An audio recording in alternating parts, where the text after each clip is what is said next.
libre expression que cherche Maurice Kamto du côté de l'Union africaine à la suite de la modification de la Constitution. Le président du MRC et le MRC ont saisi l'institution panafricaine pour dénoncer ce qui pourrait s'appeler un coup d'État démocratique en s'inspirant de l'acte constitutif de l'Union africaine. Qu'est-ce qu'il recherche de ce côté? Que faut-il attendre de cette démarche? Jean-Robert Wafo.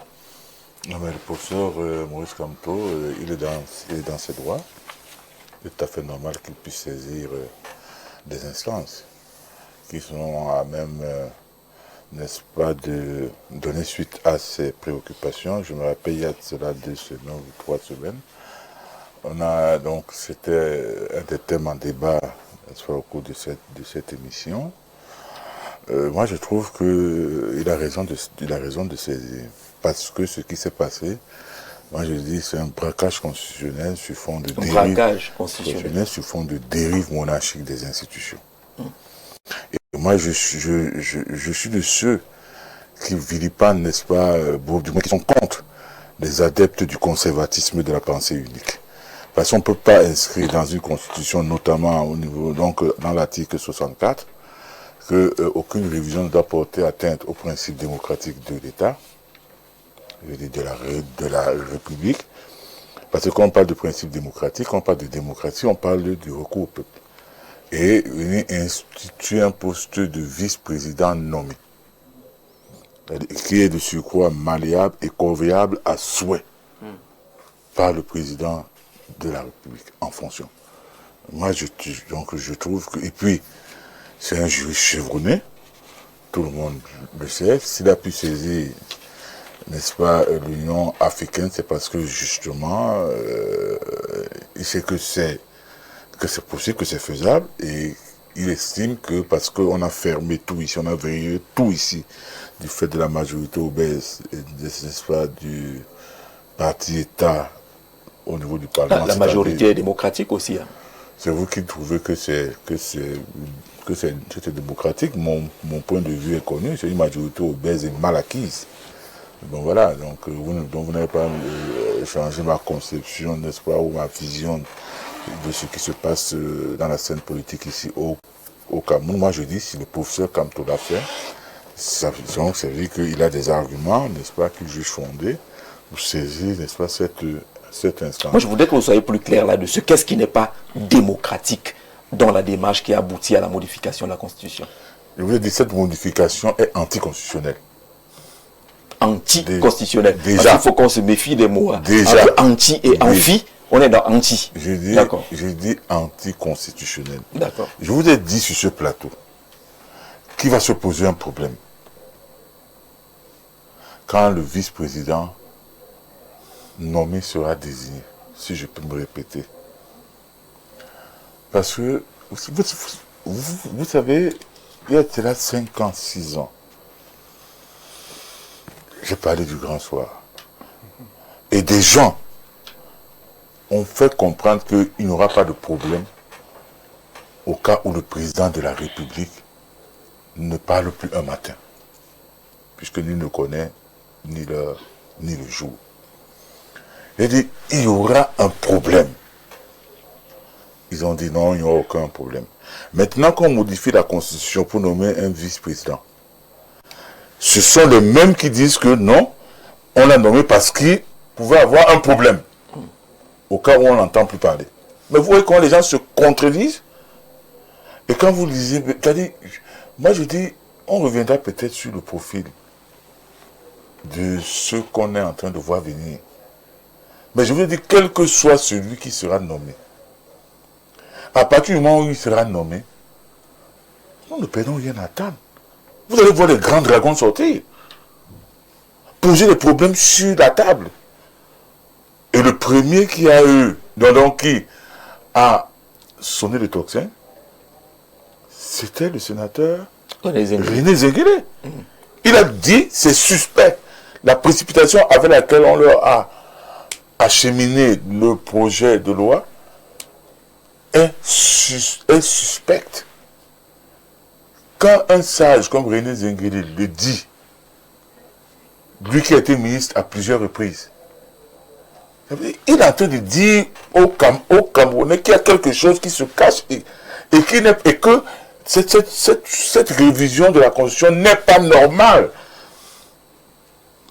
Mais comme il a parfois des accents diplomatiques, il a dit c'est suspect. Quand on dit c'est suspect, ça veut dire quoi? Qu'il y a anguille sous roche. Qu'il y a anguille sous roche. Quelque chose qui est derrière. Bien sûr. Oui. Bien sûr. Et qu'est-ce qu'il y a derrière? Et je veux vous dire, je voulais dire ici, vous m'avez invité sur ce plateau quand on a nommé les membres du bureau du Sénat. Je voulais dire qu'il y a des gens qui sont en embuscade. Je voulais dire, regardez la composition du bureau. Je voulais dire, regardez la composition du bureau. Il y a une sénatrice. C'est le premier mandat au Sénat. Et premier vice-président. Et elle parle de quel poste? Elle est secrétaire de bureau, elle parle de secrétaire de bureau à première vice-présidente. J'ai l'impression que c'est parce qu'on ne pouvait pas, donc ceux qui ont fait le casting, ont fait des propositions, ne pouvaient pas la mettre comme présidente du Sénat, de peur de soulever, n'est-ce pas, la curiosité de celui qui les nomme. Parce qu'en réalité, celui qui les nomme est connu. Vous êtes en train de dire qu'il y a des mécanismes qui se mettent en place sous nos yeux. Et certains ne sont pas en train de voir. Quand le ministre dit c'est suspect, ça veut dire quoi? Le ministre n'est pas le premier venu dans l'arène politique au Cameroun. Alors, Maurice Kamto est dans le suspect également. Lui, il est dans le concret puisqu'il a saisi. Oui. Et les motifs sont connus. Ils se fondent sur l'article 64 de la Constitution. Quand on dit aucune religion doit porter atteinte au principe démocratique, et vous venez nommer quelqu'un, mais pourquoi n'avoir pas, en 2025, un ce poste avant l'échéance présidentielle, et par la suite, demander qu'il y ait des tickets, qu'il y ait un ticket président, vice-président. Et je vous rappelle que le président, que M. Biya a juré, lors de sa protestation des semaines, a juré de défendre et de protéger la Constitution. Alors, et quelques mois après, oui, il vient modifier cette Constitution. Maurice Kamto parle de violation des principes démocratiques consacrés par la Constitution, notamment son article 64, ainsi que les engagements pris par le Cameroun au sein de l'Union africaine, en particulier la Charte africaine de la démocratie, des élections et de la gouvernance. La CADEC. Nous avons quand même ratifié, et nous savons tous que les instruments juridiques internationaux que nous ratifions une fois, donc une fois que le Parlement adopte, sa force de loi a une valeur supérieure. N'est-ce pas, à nos lois internes. D'accord. Donc, moi je dis, il sait où il va, c'est un seigneur du droit. Je ne parle pas de seigneur comme le professeur Ronan Guignard. C'est aussi un seigneur. Non, non, il y a différentes. Donc, il y a seigneur et seigneur. D'accord. Il y a seigneur avec EI. Et ceux qui saignent. Et il y a seigneur avec AI. Le seigneur avec EI, c'est le professeur Maurice Kamto qui est membre du curatorium. J'ai l'impression que quand le professeur Maurice Mathias et Ronan Guignard, quand il se proclamait être seigneur, bon, peut-être que c'est seigneur avec... Peut-être qu'il était seigneur avant. Non, c'est avec eux. Mais peut-être c'est seigneur avec AI. Non, non, pas donc, mais merci. Parce qu'il torpille le droit. La question, justement, on va entrer dans les questions de droit. Vous avez évoqué les points sur lesquels se fonde la démarche de Maurice Kamto. Joe Walters, la question est là, que va-t-il chercher à l'Union africaine au regard des arguments développés par le MRC et Maurice Kamto? Ils vont chercher quoi là? Oui, je crois que nous devons être sérieux. On va aller point par point. Vous avez d'abord commencé, parce qu'il y a plusieurs éléments qu'on a cités.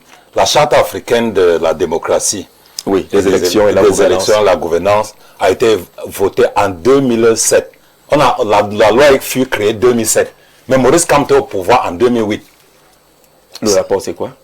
Non, le rapport, c'est quoi? Laissez-moi développer mes idées. Allez-y avec vos idées. Ça, c'est la première chose. Ça, c'est la première chose. Oui. Tout ça a été fait quand lui, il était au pouvoir. Il n'a jamais contesté. Ça, c'est la première chose. Deuxième chose, vous parlez de l'article 64. Il n'aurait pas de principe. Parce qu'il n'y a pas eu des éléments qui l'amènent à contester. C'est maintenant qu'il y a des faits Non, nous voulons les gens qui sont sérieux, Jacques Zé. Oui, nous voulons les gens qui sont sérieux. Oui, C'est vous qui devez être sérieux. Ne ramenez pas ce que vous devez corriger hier, aujourd'hui. Bon, il parlait de l'article 64. Quel principe démocratique? Parce que l'article 64, il y a la forme de l'État. Quelle est la modification? La modification, si a porté atteinte à quelle forme de l'État? Est-ce qu'on a changé la forme de l'État? Non. On va contre-attaquer point par point. Hein. Ne croyez pas que vous êtes des... Vous êtes une université, allez-y. Bien sûr, Maurice Kamto allait chercher, je commence d'abord par la première chose. Maurice Kamto allait chercher un rapport de force stratégique exogène. Parce que les rapports de force stratégique endogènes ont échoué. Voilà ce qu'il allait chercher. Je commence par ta réponse avant de faire un petit développement. La forme de l'État n'a pas été modifiée. L'intégrité du Cameroun n'a pas été touchée. L'unité nationale n'a pas été touchée. Maintenant, il parle de... Laisse que je lise l'article 64. Lisez ça, aidez-moi avec l'article 64. Aucune procédure de révision ne peut être retenue si elle porte atteinte à la forme républicaine, à l'unité et à l'intégrité de la République. Voilà. Allez-y. Georges Bodio dit quoi? Il faut la continuité de l'État. Vous avez parlé des principes démocratiques. Oui, je suis dans les principes démocratiques. Le mot principe démocratique n'apparaît pas. Ça n'apparaît pas. Ça n'apparaît pas, c'est du faux. Allons-y. Ajouter ça. Oui, ils ont ajouté ça dans les réseaux sociaux. L'article 64. Aucune procédure de révision ne peut être retenue si elle porte atteinte à la forme républicaine. À l'unité et à l'intégrité. À l'unité et à l'intégrité de la République. Oui. Tout le reste que vous dites là. C'est chaud, il y a la parole. Non. Oui. Vous avez la parole. Non, tout le monde peut intervenir. Ça, c'est lire l'article. Au même niveau d'information. Tout à fait. Voilà. Article 63. Ils n'ont pas parlé de l'article 63. Lisez l'article 63. Parce qu'ils ont dit que le président de la République n'a rien à faire, il n'a rien à dire sur la Constitution et le Parlement. Ils ont dit que le président de la République n'a rien à dire. Lisez 63 on va contre-attaquer. On est sur le fait. Oui, bien sûr. L'initiative de la révision de la Constitution appartient concurremment au président de la République et au Parlement. Toute proposition de révision émanant des membres du Parlement doit être signée par un tiers, au moins, des membres de l'une ou de l'autre chambre. Alinéa 3. Le Parlement se réunit en congrès lorsqu'il est appelé à se prononcer sur un projet ou une proposition de révision de la Constitution. Le texte est adopté à la majorité absolue des membres la composant. Dans ce cas, c'est le premier aspect. Le premier aspect évoqué, c'est la Constitution, notamment l'article 64. Voilà. Et vous dites qu'en rien, on évoque la démocratie. On est d'accord là-dessus. Le président de la République peut décider de soumettre tout projet ou toute proposition de révision de la Constitution au référendum. Dans ce cas, le texte est adopté à la majorité simple des suffrages. Merci. On est sur l'article 64. On a lu tout à l'heure. Le deuxième élément évoqué, c'est la charte africaine de la démocratie, des élections et de la gouvernance. Oui, la charte africaine de la démocratie et de la gouvernance, je ne pense pas que ça a un impact significatif. Il ne faut pas penser. Dites-nous, parce que là, vous avez décidé de lire les articles, mais non, on ne pense pas. Non. Qu'est-ce que cette charte dit? L'article 4 de la charte, qu'on ne doit pas modifier, c'est-à-dire que la modification de la Constitution doit être tirer sa légitimité du pouvoir souverain. C'est-à-dire que logiquement, moi je ne cite pas directement l'article 4 de cette charte qui fut créée en 2007. Et cette charte ne doit pas demander à un pays qui a modifié sa constitution de ne pas fonctionner dans ces structures légaliennes comme on a vu dans l'Afrique de l'Ouest. On a suspendu le Mali, on a suspendu le Niger, on a suspendu le Burkina Faso. Donc la charte africaine de la gouvernance et de la démocratie n'a pas d'impact, ce que je veux démontrer, n'a pas d'impact sur la souveraineté de la terre du Cameroun, parce que la constitution a tout dit. Parce que le peuple est souverain. quand on est dans la République souverain, mais le traité international sont au-dessus. Nous sommes... Laissez-moi parler. Nous sommes... Non, chacun aura son temps. Vous allez réagir. Nous, on ne s'entend pas C'est un pour mensonge que je ne peux pas laisser Vous allez... Oh là là. Tout à l'heure, vous allez réagir. Jacques Zé, Oui. nous sommes dans la République. Et la République est représentée par un président de la République dont le peuple lui a donné la souveraineté. Parce que le débat qu'il y a eu entre Thomas Hobbes et John Locke, c'est que la souveraineté appartient au peuple qui est donné au président de la République par le biais du Parlement et du président de la République. Et c'est le peuple qui est souverain. Et nous sommes dans la République. Qui dit la République? La République est représentant du peuple. La République est comme l'âme du corps. C'est-à-dire que l'âme qui porte un pays, c'est la République. Et l'esprit, c'est la loi. Et le corps, c'est la population. Lorsque vous parlez de la charte, vous vous écartez des analyses crédibles. Deuxième point, c'est alors qu'on est signataire de cette charte. Oui, bien sûr, on est signataire de plusieurs chartes. Mais je dis, lorsqu'on est signataire, la charte ne contredit pas. Engagement. C'est un engagement, mais la charte ne s'impose pas à la modification actuelle de la Constitution parce que c'est passé par le Parlement en Congrès. Et le président. Et donc ça reste démocratique. Ça reste démocratique. Jean-Jacques Zé, vraiment, j'avais la parole. Tu as la parole, tu as 30 secondes. Oui, j'ai 30 secondes. 30 secondes. Il parle de conquête du pouvoir.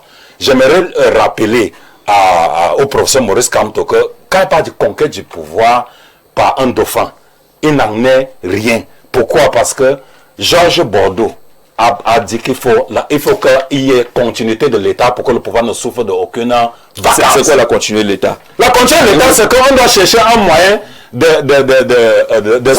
suppléance. Vous enlevez les principes démocratiques que vous défendez. On n'a pas enlevé, on n'a jamais enlevé le principe démocratique. Jamais enlevé le principe démocratique. Le président Paul Biya a un problème de quoi? De vice-président. Il propose... Qu'il a mené ce point de vue. Non, ce n'est pas lui qui a fait sur le Parlement, il a juste promulgué. Le président Paul Biya... Le président Paul Biya a un problème de vice-président. Mais il faut qu'on soit de l'État. Maintenant, je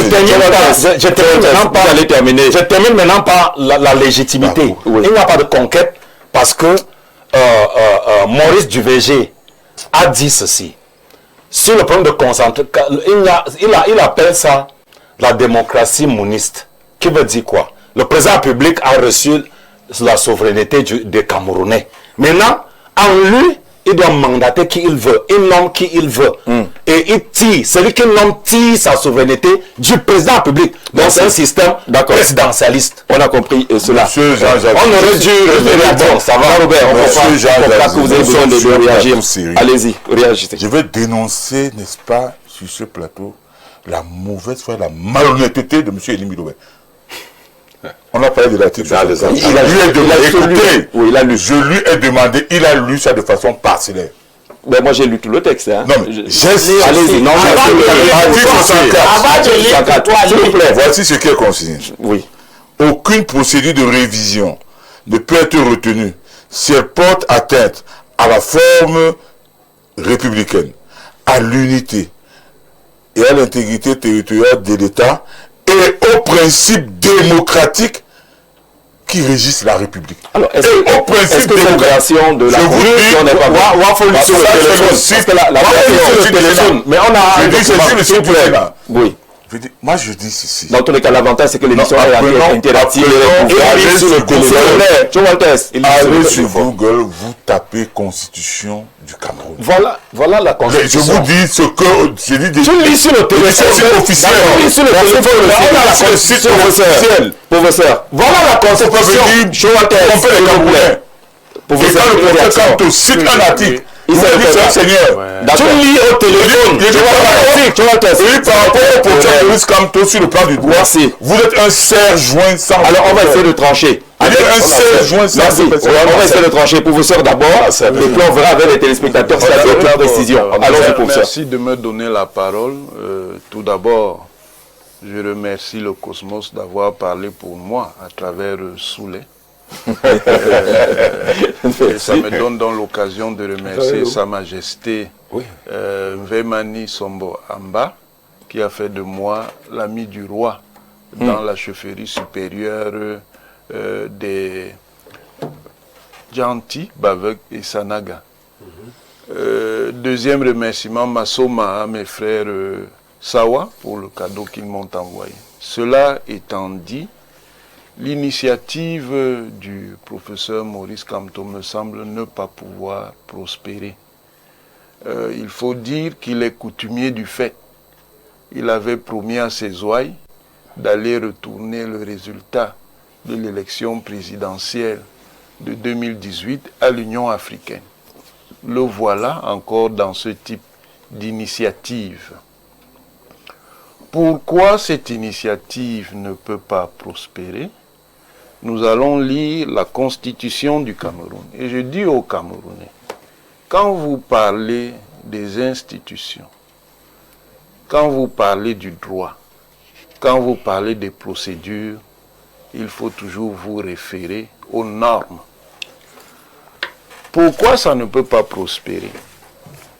Parce que ceux qui ne savent pas croient que la souveraineté qui est en vigueur dans le Cameroun comme ordre constitutionnel, c'est la souveraineté populaire. Non. Il s'agit de la souveraineté nationale énoncée à l'article 2 de la Constitution, que je vais vous lire. Parce que les gens parlent, mais ils ne lisent pas. C'est tout. Article 2, alinéa 1 de la Constitution du Cameroun. La souveraineté nationale appartient au peuple camerounais qui l'exerce soit par l'intermédiaire du président de la République et des membres du Parlement, soit par voie de référendum. Aucune fraction du peuple ni aucun individu ne peut s'en attribuer l'exercice. Article 2.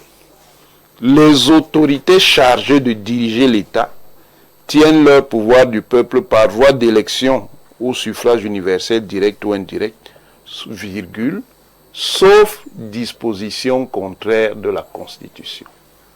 Voilà la disposition qui gêne tous ceux qui parlent et entretiennent des illusions sur le fait que cette révision constitutionnelle serait anticonstitutionnelle. Comme ils sont très faibles en théorie du droit, même quand ils sont juristes, ils ne comprennent pas que le droit fonctionne suivant une logique dialectique où on pose le principe et où on peut admettre l'exception.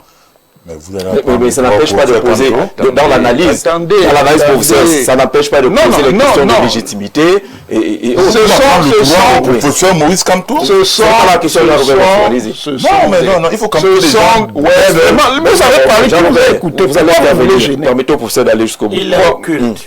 Je dis et je répète de la personne. Que le droit fonctionne suivant la dialectique. Principe-exception. N'est-ce pas? Quand vous lisez cet article 2 alinéa 2, le principe c'est que les autorités chargées de diriger l'État tiennent leur pouvoir du peuple par voie d'élection au suffrage universel direct ou indirect. C'est tout. Si la Constitution se serait arrêtée là, tous ceux qui critiquent la révision constitutionnelle auraient raison. Vous comprenez?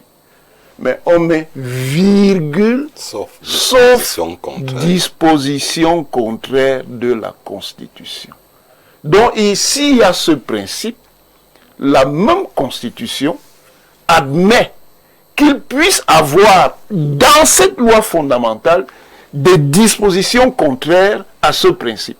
On appelle ça des tempéraments ou une exception. Voilà donc pourquoi l'article 64 qui a été évoqué ne peut pas s'approspérer. C'est tout. Alors, attendez. On va arriver à la chose. Non, les gens font trop d'impostures. Les gens font trop. On ne va pas vous refuser de répondre. Rien, monsieur, rien dans une constitution n'est au-dessus de la souveraineté. Rien. Rien dans une constitution n'est au-dessus de la souveraineté. Parce que c'est la souveraineté qui est le corps constitutif de l'État.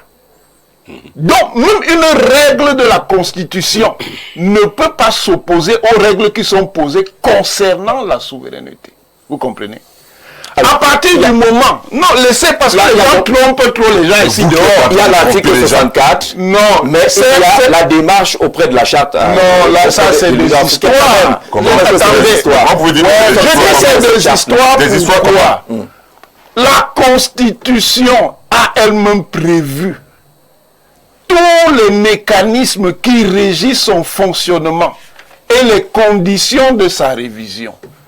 Quand vous irez donc là-bas, il faudra donc prouver que la Constitution a été violée et on va donc vous objecter pour ceux qui défendront le principe que la Constitution n'a pas été violée, ce que je vous dis. Et je vous dis que dans une Constitution, rien n'est au-dessus de la souveraineté. Et contrairement à ceux qui en parlent sans savoir de quoi ils parlent, la souveraineté dans notre système, c'est la souveraineté nationale, pas la souveraineté populaire.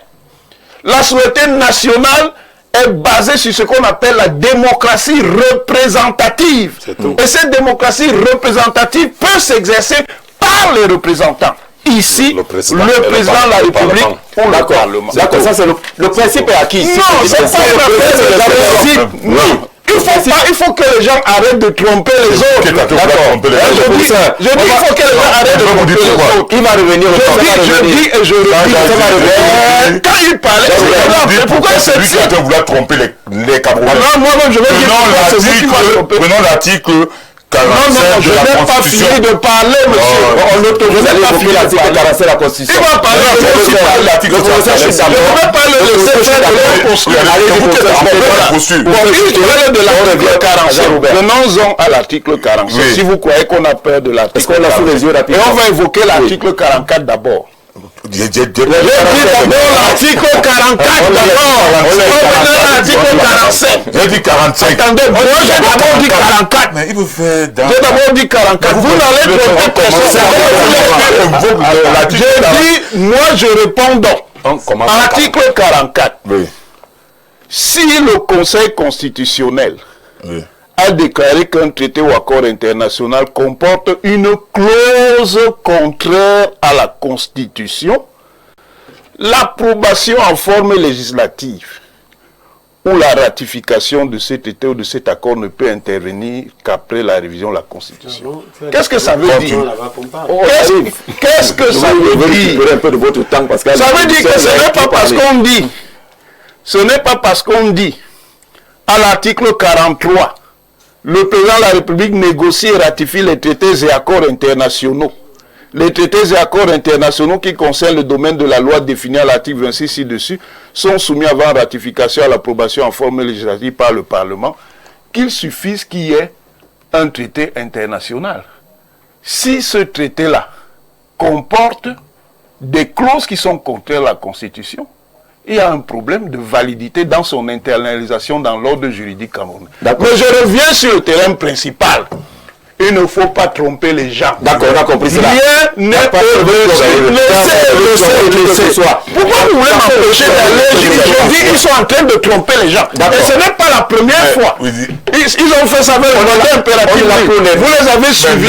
Ils se sont cognés. Ne vous mais vous, je vous ai laissé parler. Professeur, on est d'accord. Je dis, je répète, les arguments s'affrontent. Les arguments s'affrontent, oui. Dans une constitution, rien, aucune règle d'une constitution n'est supérieure à la souveraineté. D'accord. Et non, il avait dit pour ça.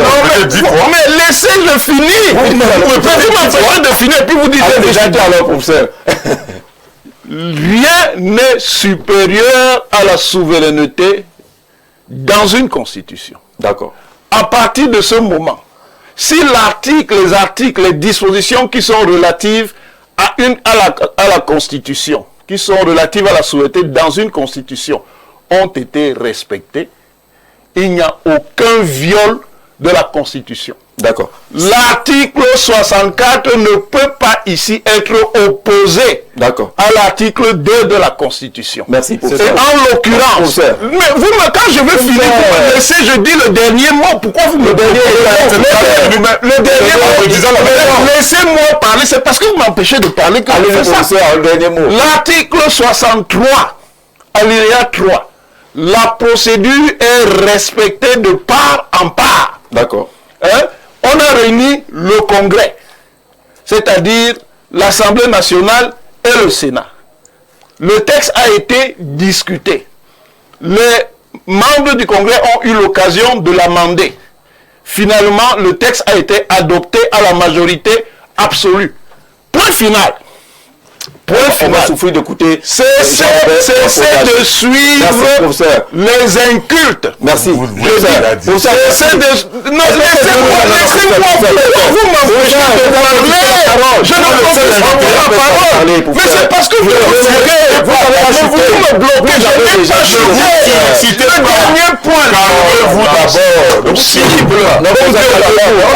C'est pas possible. Calmez-vous. Ça fait au moins Je dis 5 minutes vous le dernier point. C'est parce que vous m'interrompez qu'on me relance. Je dis, laissez-moi parler. Pourquoi vous m'empêchez de vous dire la faut qu'on soit clair, professeur. Je dis, laissez-moi parler. On peut interrompre. C'est même pas, mais quand vous m'interrompez, ça fait 25 minutes vous parlez, professeur. Allons-y alors. Le dernier point, je dis, il faut arrêter l'inculture. On l'a dit. Il faut arrêter l'inculture. Ça veut dire quoi? La légitimité ne s'oppose pas à la légalité. La légalité est une forme de la légitimité. D'accord. Souffrons d'écouter Jean-Robert, il faut jusqu'au bout. On va aussi l'interrompre. Il n'y a pas de problème. Je ne vais pas me surexciter. On va vous interrompre parce que vous avez passé le temps à le faire. Vous vous rendez compte, je prends les téléspectateurs à témoin. Dans un premier temps, il y a quelqu'un, il y a un panéliste, en l'occurrence M. Elie Bilobert, qui a lu de façon parcellaire l'article 64 de la Constitution. Il a refusé de lire intégralement cet article. Maintenant, j'ai demandé au professeur Onanguini de regarder l'article 45 de la Constitution. Il est allé à l'article 44. Après, il est remonté à 43. Il n'a pas lu l'article 45. Quand il demande de lire l'article 45, c'est en rapport avec le thème. Ce thème. Modification de la Constitution que recherche Maurice Kamto à l'Union africaine. C'est pour ça que j'ai insisté sur l'article 45. Il n'a pas lu. Lisez-le. Il a refusé de le lire. Lisez-le. Alors, ça ne changera rien du tout. D'accord. Allons-y pour la L'article 45 manipulation. Les traités ou accords internationaux régulièrement approuvés ou ratifiés ont N'ayant pas de disposition, oui, n'ayant pas de disposition contraire à la Constitution. Les traités ou accords internationaux. Les traités ou accords internationaux régulièrement approuvés. C'est-à-dire n'ayant pas de clause contraire à la Constitution. Dès leur publication, une autorité supérieure à celle des lois. C'est un principe connu. Voilà. C'est connu. C'est pour ça que le professeur Maurice Kamto, sur la base de cet article 45, également, a saisi l'Union africaine, parce que l'Union africaine rappelle, n'est-ce pas, un certain nombre de principes édictés dans notre Constitution. Il faut que ce soit clair. Et c'est pour ça que j'ai demandé à M. Onanguini de lire l'article. Il a évité cela. Mais j'ai dit que c'est... Là, je vous ai lu l'article qui vous montre que... Oui, je vous ai lu l'article qui montre qu'il peut exister des dispositions contraires dans un traité qui soient contraires à la Constitution. Je vous ai demandé de lire l'article 45. Mais vous comprenez... Ça se lit en bloc. Vous vous comportez... Je ne vais pas le laisser parce qu'il a passé le temps à me laisser. Non, je ne le laisserai pas. Non, je ne dis pas de question de réagir. On a passé le temps à faire de aucune mise à l'épreuve. Rien du tout. Une personne à la fois, s'il vous plaît. Aucune mise à l'épreuve. Je dis, là, je vais lui faire ce qu'il m'a fait. D'accord. Aujourd'hui, pas de cadeau. Non, je dis aujourd'hui, pas de cadeau. Vous n'avez pas compris. Parce qu'il a l'habitude de le faire. Aujourd'hui, je ne lui laisserai pas. Vous le faites. On va respecter vous êtes content. Lui ne les a pas respectés. Je vous demande de lire l'article 45. Lisez tous les articles, pas seulement l'article 45. C'est ça la manipulation, monsieur. J'ai dit voir le thème. Non, il y a les articles aussi qui sont liés. C'est dans la même section de la Constitution. C'est dans la même section. Et ça, vous répondez par l'article 45. L'article 45. Vous répondez par l'article 43, 44 et 45. Monsieur, voilà. Vous vous comportez comme un élève à qui on donne un devoir. C'est vous qui avez donné le devoir. J'ai dit, comme à qui on donne le devoir. Je prends mon cahier, donnez le devoir. Laissez-moi finir, il y a besoin de silence. Non, il va chuter. Monsieur Olangi, vous vous comportez comme un élève à qui on donne un devoir. Il fait son devoir en 30 pages et on ne retient rien. Et au finish, il a 3 sur 20. Je vous ai demandé de lire l'article 45. L'article 45 est l'article où il y a l'article 43 et l'article 44 qui portent sur les mêmes. Vous devez faire de mensonge. A lu l'article 45. Moi j'ai lu l'article 43 et 44. On va permettre aux autres de réagir. On ne fait pas de la réagir. Vous faites pas de bouffe. Ne faites pas de la s'il vous plaît. J'ai pas envie de sévère. Non, mais si vous voulez dire vrai, être sévère. si vous voulez dire vrai, Qui peut noter l'autre? parallèlement au fait que vous êtes un seigneur, j'ai bien dit avec AI, contrairement au professeur Kamto qui est un seigneur avec EI, mais en même temps, Voilà pourquoi je vous n'êtes pas un seigneur. je n'irai pas jusqu'à dire, Les grands hommes n'utilisent pas je n'irai pas jusqu'à dire, D'accord, Jean-Robert, vous êtes en voie d'être un intellectuel. Non, Je dis en voie ça. c'est un débat scientifique, Jean-Robert. Le terrorisme intellectuel. Scientifique. On passe à la s'il vous plaît. je vous ai La manipulation intellectuelle et biologie. Laissez-moi Pour vous merci. Voilà. Ça ne passe pas. N'intervenez quand on vous a pas invité. Oui, je voulais dire que vous êtes un Jean-Robert, merci. sur le plan juridique, vous êtes un sans épaisseur comme Sur la question.